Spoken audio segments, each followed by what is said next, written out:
আজকের ভিডিও টপিকটা হলো অনেকেরই ধারণা, ঠিক আছে, ইউটিউব চালানোর জন্য বা ফেসবুক চালানোর জন্য নির্ধারিত কোনো ইমেল থাকে কি না, না সবগুলা জিমেল কি সেম সেম কিনা, এটা সবার মনের মধ্যে ঘুরপাক খায়।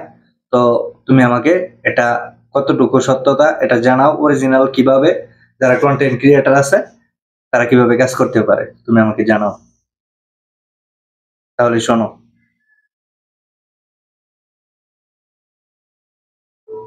হ্যাঁ, ইউটিউব চ্যানেল বা ফেসবুক পেজের জন্য সাধারণত আলাদা কোনো ইমেল থাকে না। আপনি আপনার ব্যক্তিগত জিমেইল বা অন্য কোনো ইমেল ব্যবহার করেই চ্যানেল বা পেজ তৈরি করতে পারেন। তবে নিরাপত্তার জন্য চ্যানেল বা পেজের জন্য আলাদা একটি ইমেল ব্যবহার করা ভালো।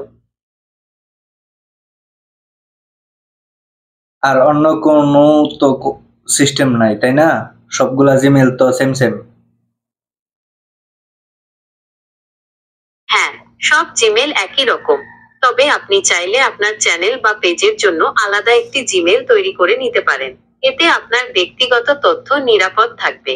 আপনি কি জানতে চান কিভাবে আলাদা জিমেল তৈরি করতে হয়? হ্যাঁ, আমি জানতে চাই, তুমি বলো, আমি শুনতে চাই। ঠিক আছে, তাহলে শুনুন। প্রথমে একটি নতুন জিমেল অ্যাকাউন্ট তৈরি করতে আপনাকে জিমেলের ওয়েবসাইটে যেতে হবে।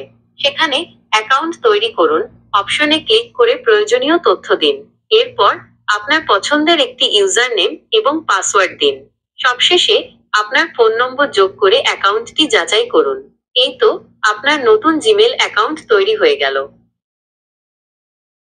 তো দর্শক বন্ধুরা, আপনারা তো বুঝতেই পারছেন যে সবার মনের মধ্যে একটা খটকা, ঠিক আছে, যারা ইউটিউব চ্যানেল চালায় বা ফেসবুক পেজ চালায়, যে তারা আমাদেরকে যে বোঝায় যে ইউটিউব চ্যানেলের জন্য বা ফেসবুক পেজের জন্য, ইউটিউব চ্যানেলের জন্য বা ফেসবুক পেজের জন্য, ঠিক আছে, এক্সট্রা কোনো এই যে জিমেলের শেষে নাম্বার কেন বসছে, এই বুজুং বাজুং বোঝায়া, এগুলা ভাই কিছুই না, ঠিক আছে, সবগুলা সেম সেম জিমেল, মানে জিমেলের মতনই হয়। সব জিমেল সেম সেম ভাবে, ঠিক আছে। তবে এতটুকু থাকতে পারে, আপনার চ্যানেলের নামটা যে ক্রাইটেরিয়া হয়, যে কিওয়ার্ডে আপনার চ্যানেলের নামটা হয়, ঠিক আছে, এই কিওয়ার্ডে যদি আপনি জিমেল খুলতে পারেন তাহলে আপনার ব্র্যান্ডিং করতে সবচেয়ে ভালো হয়। তো আশা করছি বুঝতে পারছেন। তো আর এই বিষয়ে জানার জন্য যদি কারো কোনো প্রশ্ন থাকে তাহলে আমাকে কমেন্ট করে জানাবেন, ঠিক আছে। তো মানুষ উত্তর দিবে না, ঠিক আছে, ডাইরেক্ট নেটের ভিতরে যা কিছু সেট করা আছে, ঠিক আছে, এটা আমাদেরকে সুন্দর করে পড়ে শোনায় দিবে, ঠিক আছে।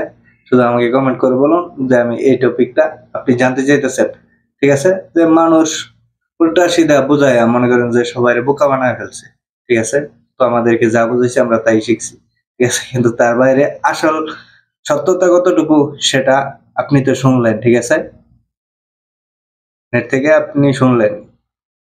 তো নতুন কোনো আর অন্য কোনো টপিকে যদি জানতে চান তাহলে কমেন্ট করে জানান। তো আজকে এই পর্যন্তই, ভালো থাকবেন সবাই।